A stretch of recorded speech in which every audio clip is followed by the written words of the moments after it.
Hey, fellow YouTubers, it's me, John Laval. I want to tell you a little bit about small towns and cities and the difference in living in either or both. I originally came from the city and I moved to a small town, and it's different, a lot different. The city has to offer employment. There's a lot of employment because that's the employment center of the provinces, the cities, and it also offers the higher education, the universities, the colleges. So that's available. In small towns, you don't have universities and you don't have colleges, and another thing, in small towns you don't have access to much employment. There isn't that much employment because the town is small. Now, the advantage of a small town is you don't put many miles on your car because everything's so close. Myself, I'm putting 3,000 to 4,000 kilometers a year, and I'm out there all the time. If I go to the doctor's, it takes me 4 minutes to get to the doctor. When I work, work is 5 minutes away. If I go shopping, it's another 3 minutes. I'm into every mall there is. Which there can be several of them. Shopping's good in a small town. We have a lot of stores. We go to the movies. We're looking at another 4 minutes to get to the movies. We've got a sixplex up there, and I go to drive-in too. It's only about, I'm thinking about 6 to 7 minutes to get to the drive-in. So all your amenities and hospitals and stuff like that, they're all very, very close, so you're never putting on much mileage in cars, so it's cheap as far as gas goes. You're not paying much in gas, not paying much in car maintenance because you don't wear out brakes as fast as you do in the city. But the city does offer lots of entertainment and things to do.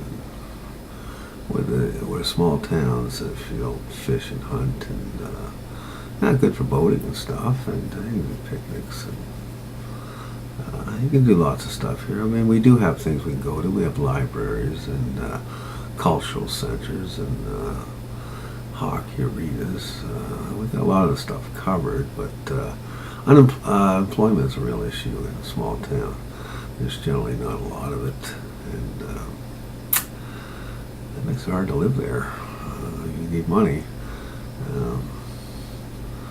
The city, I lived in the city. I used to work a place. It took me over 2 hours to get there using transit, and it took me over 2 hours to get home. So you're looking at additional near 5 hours to my day. I am tired when I get home. I am so tired I don't want to do anything. I just go to bed and wake up the next day just to go to work. I go to the doctor's. It takes me 45 minutes to get there. Well, theaters, going to the show wasn't too bad. You usually find one that's within about 20 minutes of your place. Hospitals there were enough available that you could be at one in, probably about 20 minutes. But you know what I'm saying? You're doing a lot more driving. It's much more hectic, If you go to Yorkdale, I remember coming down the 401. It was westbound, and the collector lane was stopped for like a couple of miles. It was Boxing Day. That's what it was. And they were backed up for a couple of miles. They weren't moving at all. I happened to be not in the collector's lane. I was in the next lane. And I thought, what is this? And so sure enough, 2 miles down the road, I see them going off, where it veers off to Yorkdale. And I'm looking down there thinking, well, where are these people going into Yorkdale? There's no parking. Not parking at all. but so many people are everywhere. It's just far too congested, and parking is a premium. It's also very expensive in the city to park. In the country, it's a small town. I mean, they up the rates to 10 cents now on our meters, and then we have parking lots that are all over the town that are free. You can only park there for 3 hours, but generally you can get done everything you want to get done in 3 hours, and they're free. They're all over the place. And, as I say, the street park is only 10 cents, not like the city. I think it's like $2. You got 5 minutes to get in and out of the store, or you get ticketed. So there's advantages. This city's exciting, you know. But here's my thought: is if you're hell bound on being a city, the city life, and you don't mind being being unemployed, living in a small town, you just get in your car once a year, go down to the city, and take up all the theaters and night shows and clubs and whatever the hell it is that you like doing down there, and shopping, and do it all in a week. You know, go rent a hotel, and you can get that out of your system, and then go back to the peaceful life. See, the country, the one thing about the small towns is it's very, very laid back. Good for your health, you know. You're calmer. There's no traffic jams. There's nothing. And the housing is cheaper too. I mean, what's the average price of the city? It's nearly $600,000 now.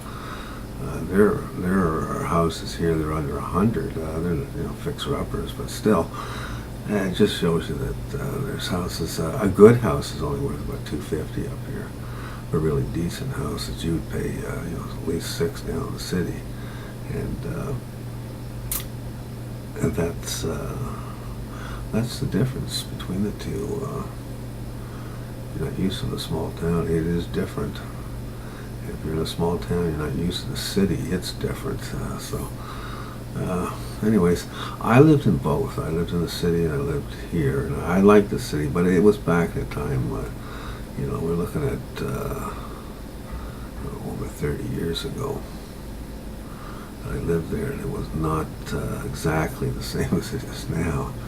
It's very, very populated now, and so it's changed. But actually, it's changing here. The population is starting to get a little bit heavy. Parking is getting a little bit harder. Shopping, you got to go at certain times, or it's very congested. But it's still better than the city, anyways. I wanted to tell you the difference between city and country living, or small town living. See you later. Bye.